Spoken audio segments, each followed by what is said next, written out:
आज हम अपने पिछली क्लासेस से आगे का वर्क देखने जा रहे हैं।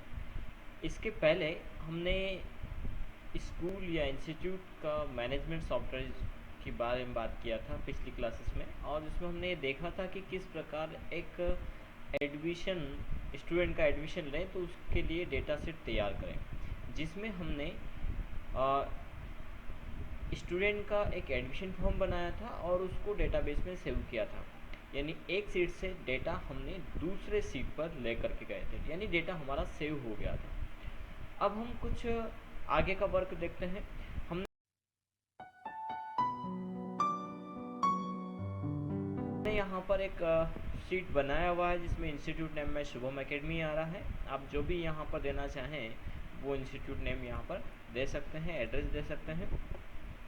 अब हमने यहाँ पर 4 बटन बनाए हुए हैं और बटन बनाने का तरीका बहुत आसान है। इंसर्ट से ऑटो सेप से जो भी स्टाइल में आपको बटन बनाना है वो स्टाइल का आप ऑटो सेप यहाँ पर इंसर्ट कर लीजिए। जैसे ये हमने ऑटो सेप लिया है और इसका कोई भी कलर आप जो चाहें वो यहाँ पर रख सकते हैं। तो यहाँ पर इस प्रकार के हमने 4 ऑटो सेप बनाए हुए हैं। एक एडमिशन के लिए, यदि स्टूडेंट एडमिशन लेने के लिए आता है तो हम एडमिशन को क्लिक करेंगे। दूसरा, कोई इंक्वायरी के लिए आया है तो हम चाहते हैं कि इंक्वायरी को भी हम स्टोर करके रखें, तो उसके लिए हमने इंक्वायरी का एक बटन बनाया है। यदि स्टूडेंट ने एडमिशन ले लिया है और वो फीस डिपॉजिट करने आता है तो उसके लिए हमने फीस डिपॉजिट का एक बटन बनाया है। और यदि हम बाहर निकलना चाहते हैं तो उसके लिए हमने एग्जिट का बटन बनाया। अब हम यहाँ पर इन सीट को लिंक करना देखते हैं। तो सीट को लिंक करने के लिए हम यहाँ पर एडमिशन को क्लिक करें तो एडमिशन पे हमारा सीट ओपन, एडमिशन वाला सीट जो है कि ओपन हो जाए या एडमिशन सीट पर हमें पहुँचा दें। तो हम इस बटन को यहाँ पर क्लिक करते हैं और इसके बाद हाइपर लिंक का प्रयोग करते हैं। इंसर्ट मेन्यू में ही आपको मिलेगा हाइपर लिंक, इसे आप क्लिक करिए। हाइपरलिंक में जाने पर यहाँ पर करेंट फोल्डर आ रहा है, दूसरा place in this document option आ रहा है। एग्जिटिंग फाइल था ये, फाइल और वेब पेज, और सेकेंडली है प्लेस इन दिस डॉक्यूमेंट। तो रिसेंटली हमें, यदि हम ऐसे देखा जाए तो हम डॉक्यूमेंट में ही लिंक करना चाह रहे हैं। तो एडमिशन को क्लिक करें, एडमिशन पर जाए तो एडमिशन वाली सीट कौन सी हमारी वो हम देखते हैं। तो सीट 1 हमारी एडमिशन वाली है। तो जो भी सीट पर आपका एडमिशन फॉर्म आप बनाएंगे वो सीट यहाँ पर सेलेक्ट कर लीजिए। तो हम यहाँ पर सीट 1 को सिलेक्ट करते हैं। आप चाहे तो इनका नाम भी दे सकते हैं तो ज़्यादा अच्छा रहेगा। जैसे ये हमारा एडमिशन वाला है तो हम यहीं पर राइट क्लिक करते हैं, रीनेम पे जाते हैं और इसका नाम देते हैं एडमिशन। दूसरा, ये हमारा डेटाबेस सीट है तो डेटाबेस की हमें ओपन करने की आवश्यकता नहीं लगेगी, लेकिन फिर भी हम इसका नाम डेटाबेस दे देते हैं। और इसका फीस रिसिप्ट का ये सीट है तो हम इसका नाम फीस दे देते हैं।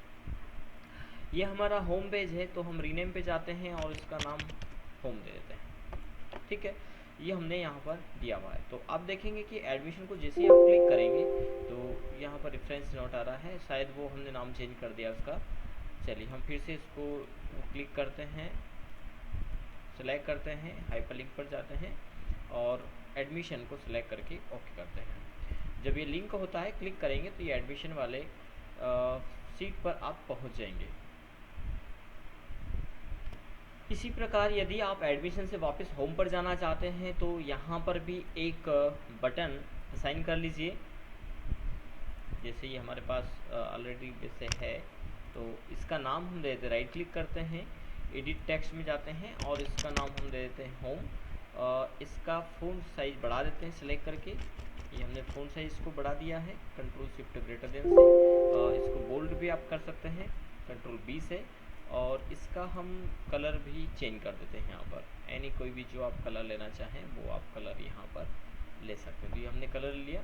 सेम इसी प्रकार इसमें भी लिंक करेंगे, इसको सेलेक्ट करेंगे और इंसर्ट में हाइपरलिंक पर जाएंगे और यहाँ पर होम वाले पेज को हम सेलेक्ट करेंगे और ओके करेंगे। जैसे आप इसे क्लिक करेंगे तो आप मेन पेज पर पहुँच जाएगा। यानी यहाँ पर ये पूरा एक सॉफ्टवेयर की तरह वर्क हो रहा है। जैसे आप पेड एप्लीकेशन लेते हैं, ये हो सकता है कि आपको कोई प्रॉब्लम्स जाती हो, पूरा प्रॉपर आप नहीं कर पाए, लेकिन हम धीरे धीरे इसको डेवलप करेंगे।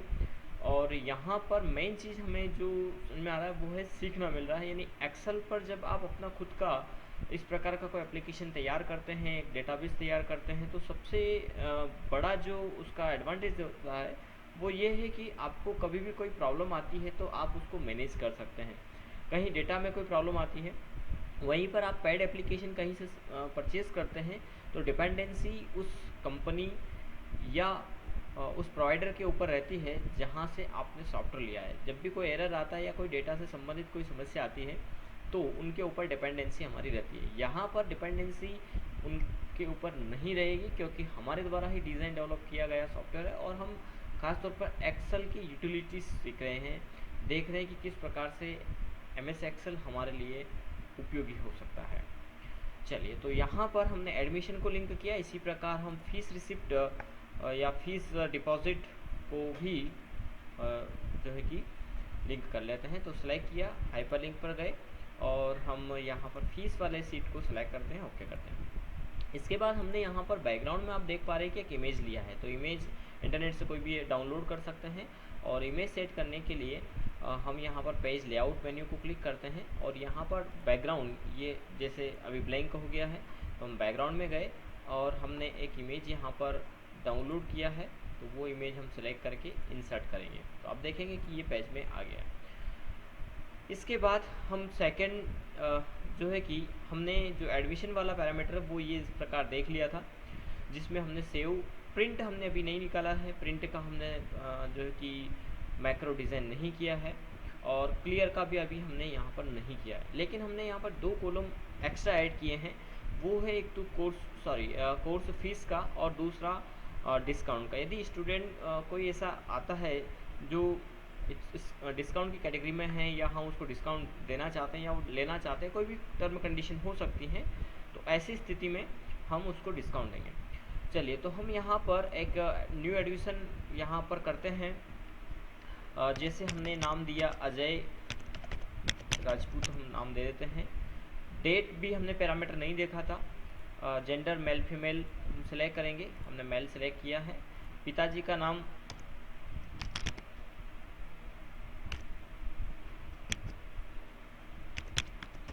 अमित राजपूत ही डाल देते हैं, कोई भी नेम। अभी यहाँ पर कोई परमानेंट डेटा नहीं डाल रहे हैं, बेसिकली हमें देखना है, समझना है, इसके लिए हम डाल रहे हैं। यहाँ पर हम ड्रॉप डाउन हमने बनाया था, कोर्स हम लेते हैं। अब देखिए, कोर्स के सिलेक्शन के बाद आप देख पा रहे हैं कि यहाँ पर फीस आ रहा है। जैसे PGDC है तो हमने फ़ीस यहाँ पे निर्धारित किया है 10,500, जो भी फ़ीस हो वो हम देंगे। यहाँ पर CPCT ले रहे हैं तो 3,500 आ रहा है, ऑटोमेटिक फ़ीस आ रहा है। DCA ले रहे हैं तो 9,500 आ रहा है। टैली हम लेते हैं तो उसकी फ़ीस फॉल्स आ रही है, यहाँ पर टैली का फ़ीस नहीं आ रहा है। तो इसके लिए क्या करें, इसके लिए हम इफ़ का फॉर्मूला यहाँ पर मेंशन करेंगे, इक्वल इफ़ लॉजिक लगाएंगे यहाँ पर एंड लॉजिक के साथ में हम यहाँ पर कंडीशन उसकी देते हैं। हम यहाँ पर कंडीशन देते हैं कि यदि C11 इक्वल क्या हो उसमें, तो हमने दिया है कि हमारा PGDCA की फ़ीस है, तो PGDCA कोष्टक बंद करेंगे, कॉमा उसका जो भी फ़ीस है वो हम यहाँ पे निर्धारित कर। जैसे हमें PGDCA का फ़ीस निर्धारित किया 11,500, तो हमने यहाँ पे 11,500 दे दिया। फिर से हम यहाँ पर लॉजिक लगाएंगे, एफ कोष्टक, फिर वही C11 इक्वल, यदि उसमें क्या हो, उसमें यदि DCA हो तो क्या करें, कोष्टक बंद करेंगे, कॉमा जो भी DCA का फ़ीस होगा वो हम यहाँ पे निर्धारित कर देंगे। माना कि DCA का फ़ीस है 10,500, हमने चेंज कर दिया। कोई भी फ़ीस आप यहाँ पर निर्धारित कर सकते हैं, जो भी निर्धारित करना है, जो भी फ़ीस हम लेते हैं। क्लासेस वाइज है तो क्लासेस के अकॉर्डिंग भी आप फीस यहाँ पर निर्धारित कर सकते हैं।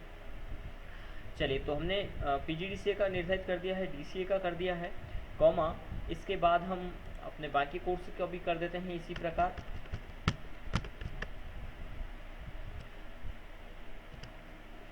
तो यहाँ पर जो भी हम कोर्स सेलेक्ट करेंगे उसके अकॉर्डिंग यहाँ पर फीस आ जाएगा। जैसे हम DCA सेलेक्ट कर रहे हैं, अब देखिए हमने चेंज कर दिया तो चेंज फीस यहाँ पर आ रही है। आप चाहें तो इसका कोई भी फॉर्मेटिंग कर सकते हैं, ये भी निर्धारित कर सकते हैं कोर्स के अकॉर्डिंग उसका फॉर्मेट कलर चेंज हो जाए तो वो यहाँ पर आ जाएगा। ये सब कुछ डिपेंड हमारे ऊपर करता है कि हम क्या चाहते हैं, वो यहाँ पर आ जाएगा। चलिए, हम थोड़ा सा हाईलाइट कर देते हैं फीस को। अब हमने चूँकि यहाँ पर 2 रो यहाँ पे बढ़ाए, यानी 2 फील्ड यहाँ पे बढ़ाए हैं, तो हमें फिर से एक मैक्रो यहाँ पर डिज़ाइन करना होगा। तो हम फिर से मैक्रो रिकॉर्ड कर लेते हैं। मैक्रो रिकॉर्ड करने के लिए हमें जाना है डेवलपर टूल में और यहाँ पर रिकॉर्ड मैक्रो को क्लिक करना है। हम डेटा मैक्रो का नाम देते हैं सेव। ओके को क्लिक करेंगे, मैक्रो रिकॉर्ड चालू हो गया है। इस डेटा को हम सेलेक्ट करेंगे, कंट्रोल सी से कॉपी करेंगे और जाते हैं डेटाबेस में। यहाँ पर हम रो को सेलेक्ट करते हैं जहाँ से हमें पेस्ट करना है। हमें इन दो सीरियल नंबर और इनरोलमेंट को छोड़ देना है, कंट्रोल डाउन प्रेस करना है। इसके बाद यूज़ रिलेटिव रेफरेंस को क्लिक करना है, एक डाउन आना है। यहाँ पर यूज़ रिलेटिव रेफरेंस को क्लिक करना है, इसको ऑफ कर देना और इसके बाद आपको जाना है पेस्ट में और इसको ट्रांसपोज को आप क्लिक करें। या एक और चीज़ की हमने यहाँ पर जो कोर्स है उसमें इफ़ का फार्मूला लगाया है, तो आप क्या करिए कि यहाँ पर पेस्ट एज ए स्पेशल में जाइए और इसको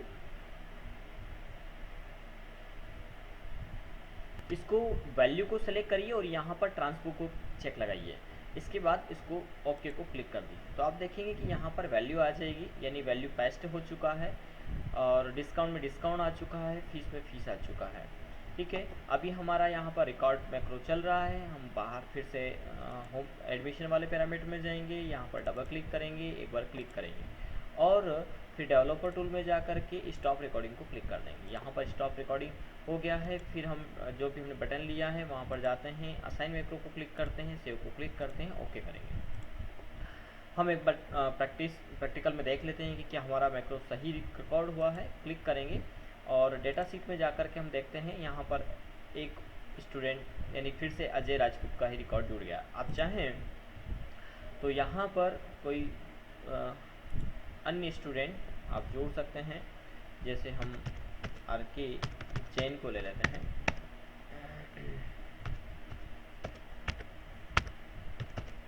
पिताजी का नाम जे के जैन।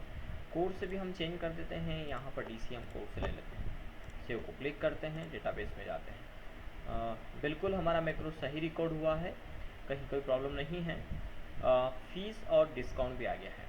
अब हम इसके बेस पर रिसिप्ट तैयार कर सकते हैं रिसिप्ट वाले पैरामीटर में। अब आप देखेंगे कि रिसिप्ट वाले पैरामीटर में हमने यहाँ पर इनरोलमेंट नंबर ले रखा है। अब इनरोलमेंट नंबर चूँकि बाय डिफ़ॉल्ट जनरेट होगा, तो जो भी इनरोलमेंट नंबर हम यहाँ पे डालेंगे, जो भी स्टूडेंट का इनरोलमेंट नंबर रहेगा वो यहाँ पे हमें डालना होगा। अब फर्स्ट टाइम जब स्टूडेंट आता है तो आप रिसिप्ट उसको देंगे तो उस पर इनरोलमेंट नंबर प्रिंट होकर के जाएगा। सेकेंड टाइम वो आता है तो आपको उससे इनरोलमेंट नंबर लेना पड़ेगा कि आपका इनरोलमेंट नंबर बताइए। हम यहाँ पर डेटा को सर्च करने के लिए दो तरीके अपना सकते हैं, वाया नेम, वाया इनरोलमेंट। लेकिन वाया नेम आप जब जाते हैं तो वहाँ पर प्रॉब्लम आती है कि एक जैसे नाम के कोई दो स्टूडेंट हैं, जैसे अजय सिंह दो स्टूडेंट हैं, तो वहाँ पर मिसमैच होगा, फिर वी लुकअप वहाँ पे काम नहीं करता है, वहाँ पे थोड़ा प्रॉब्लम आता है। फिर हमें डेट ऑफ बर्थ फॉर्मेट में जाना होगा, एक लंबी प्रोसीजर। उसके अपेक्षा यदि हम आसान से भी करना चाह रहे हैं इसको, तो हम इनरोलमेंट के बेस पर उसका फ़ी स्ट्रक्चर तैयार कर सकते हैं। तो अभी हम इनरोलमेंट के बेस पर ही देखेंगे। हालांकि हमने यहाँ पर एक लिस्ट तैयार कर रखी है वाया नेम और इनरोलमेंट नंबर। तो अभी हम इनरोलमेंट पे जा रहे हैं। ये लिस्ट उसी तैयार किया है, डेटा वैलिडेशन से हमने लिस्ट को तैयार कर रखा है, जैसा कि हमने DC और PGDC कोर्स को तैयार किया था।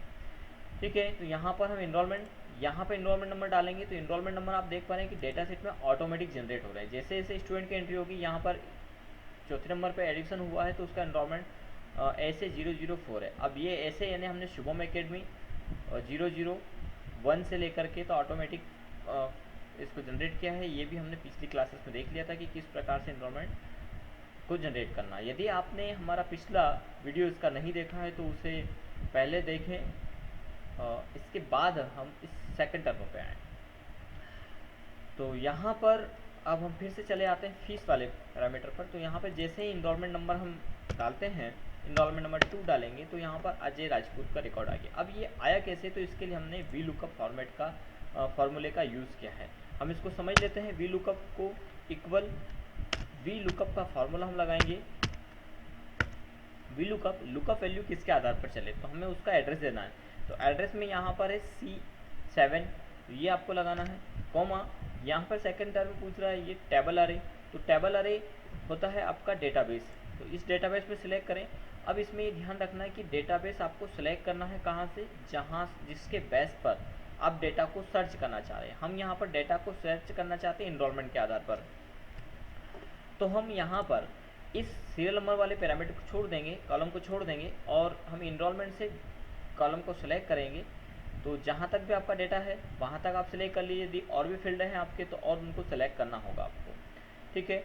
आपका अनलिमिटेड है, बहुत सारे जाने हैं, तो आप फिर नीचे तक पूरा सेलेक्ट कर लीजिए, जिससे क्या होगा कि लुकअप वैल्यू उस पूरे पैरामीटर में से कोई भी डेटा इन फ्यूचर आपको सर्च करके दे देगा। हमने सिलेक्ट किया, कॉमा आपको मेंशन करना है। यहाँ पर पूछता है कॉलम इंडेक्स नंबर, ये देखिए इसमें पूछ रहा है कॉलम इंडेक्स नंबर, ये वी लुकअप का ही नोटिफिकेशन है। तो कॉलम इंडेक्स नंबर में जिस वैल्यू को आपको लेना है उसका कॉलम नंबर देना होगा। अब कॉलम नंबर आपको जो है कि काउंट करना है उस फील्ड से जिसके बेस पर आप लुकअप करना चाह रहे हैं। तो हमने सेलेक्ट किया था इनरोलमेंट से, तो इनरोलमेंट वाला कॉलम 1 माना जाएगा। ऐसे देखा जाए तो ए हमारा 1 है, लेकिन यहाँ पर कॉलम इंडेक्स नंबर माना जाएगा आपने जहाँ से डेटा सिलेक्शन किया है। तो हमारा इनरोलमेंट नंबर वाला जो कॉलम है वो फर्स्ट है, सेकंड नेम वाला है। तो हम यहाँ पर कॉलम इंडेक्स नंबर, अब चूंकि हम नेम चाहते हैं स्टूडेंट का, तो हम कॉलम इंडेक्स नंबर देंगे उसका 2। कोष्टक ट्रू वैल्यू अप्रॉक्सीमेट मैच करे या एक्सटेस्ट मैच करे, तो अभी हम ट्रू करते हैं, उसके लिए हम देते हैं 0, कोष्टक बंद करते हैं और एंटर करते हैं। अब देखेंगे कि यहाँ पर जो इनरोलमेंट नंबर है 2, उसके अकॉर्डिंग यहाँ पे अजय आ गया है। यदि आप इनरोलमेंट नंबर यहाँ पर 1 देते हैं तो अमित आ जाएगा। यहाँ पर इनरोलमेंट नंबर 3 देते हैं तो अजय राजपूत, शायद वो नेम सेम ही है। 4 या 5 हम देते हैं, 5 में कुछ है नहीं, 4 यहाँ पर हम देते हैं, आर के जैन यहाँ पे आ रहा है, ठीक है। अब सेम हमने यहाँ पर बाकी जो क्लियर लगा रखा है। अब हम एक और, अब जैसे आपको बाकी का निकालना है तो उसके लिए क्या करें, तो आप इस पर डबल क्लिक करिए और इस फॉर्मूले का कॉपी करिए कंट्रोल सी से, फिर एंटर करना है, ध्यान रखना है एंटर करना है। फिर जैसे फादर नेम हमें लाना है तो हम उस पर डबल क्लिक करेंगे, कंट्रोल वी से पेस्ट करेंगे और यहाँ पे जो कॉलम इंडेक्स नंबर 2 है उसको चेंज कर देंगे। 3 में फादर नेम है, सॉरी नहीं है, तो शायद 4 में होगा, 4 कॉलम इंडेक्स नंबर देते हैं। अब 4 कैसे हुआ, यहाँ पे हम काउंट करते हैं 1 2 3 4, तो इस प्रकार से हमारा यहाँ पर डिटेल आ जाएगा। इसी प्रकार कोर्स आ रहा है और इसी प्रकार उसका एड्रेस भी आ रहा है। इसके बाद हम टोटल फीस, अब यहाँ पे देखिए यहाँ पर एड्रेस आ रहा है, तो यहाँ पे एड्रेस नहीं, हमें टोटल फीस उसका चाहिए। तो टोटल फीस जो भी होगा वो हम यहाँ पे लाने के लिए वही फॉर्मेट वी लुकअप का लगाएंगे और उसका कॉलम इंडेक्स नंबर देख लेंगे। हमने पेस्ट किया है, हम यहाँ पर जाते हैं तो यहाँ से उसकी फ़ीस आ गई है। और फीस कहाँ से आया, ये हमने जब एडमिशन लिया था तभी हमने फ़ीस मेंशन किया था। तो हम फीस वाले पैरामीटर पे जाते हैं, ये फीस है, तो हम यहाँ पर कॉलम इंडेक्स नंबर देते हैं 1 2 3 4 5 6, तो हम फिर से इस पे जाते हैं, यहाँ पर देते हैं 6, ये हमने दिया, एंटर किया तो उसका फीस आ गया। इसी प्रकार कोई डिस्काउंट आपने दिया है तो डिस्काउंट भी आप इसी बेसिस पे निकाल लेंगे। कॉलम इंडेक्स नंबर हम दे देते हैं 7, ये होगा। रिमेनिंग फीस हमें निकालना है कि शेष कितना बचा है, तो वो हम यहाँ पर निकाल लेंगे। इक्वल जो हमारी ये फीस है माइनस हम डिस्काउंट यदि हमने दिया है तो वो निकाल देंगे, ये हमारी फीस बचा है। अब हम यहाँ पर करेंगे डिपॉजिट। जैसे हम डिपॉजिट फीस में यहाँ पे जो भी फीस डिपॉजिट करें वो यहाँ पर चला जाए। तो ये हम नेक्स्ट वीडियो में देखेंगे किस प्रकार से फीस डिपॉजिट करें तो फीस ऑटोमेटिक एक कॉलम फी वाले में चला जाए, जाकर के वापस यहाँ पर जो फीस है उस रिमाइंडिंग फीस में वो बता दें इतना आपका शेष बचा है। इसके साथ ही साथ यदि यहाँ पर भी हम फॉर्मेट व्यवस्थित करना चाह रहे हैं, बैकग्राउंड वगैरह निर्धारित करना चाहें तो वो आप कर सकते हैं।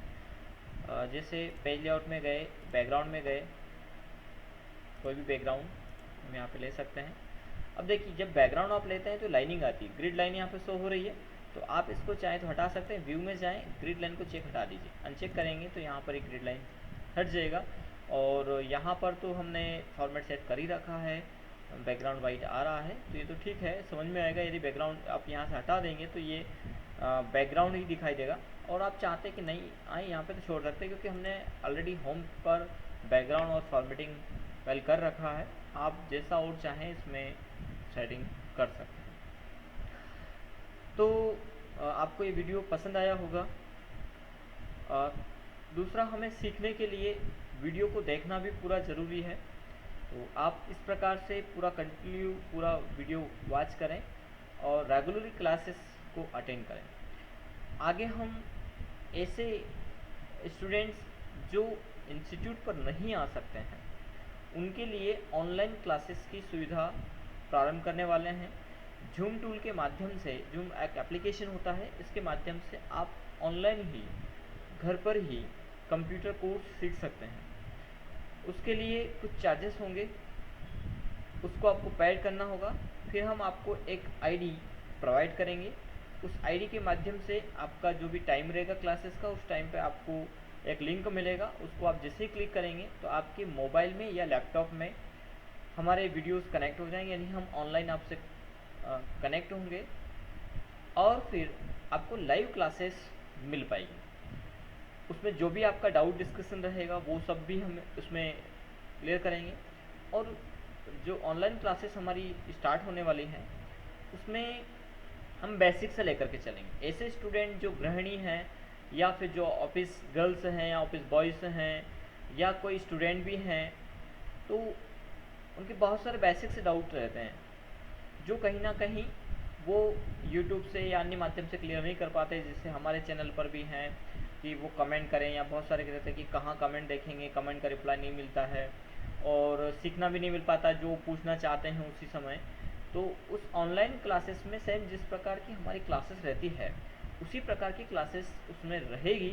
तो जो भी डाउट रहेंगे वो भी उसमें क्लियर हो पाएंगे और वो कहीं के भी स्टूडेंट हो सकते हैं, कोई भी स्टूडेंट हो सकता है। हम बहुत जल्द पैकेज बनाने वाले हैं और ये सर्विस ऑनलाइन चालू करने वाले हैं।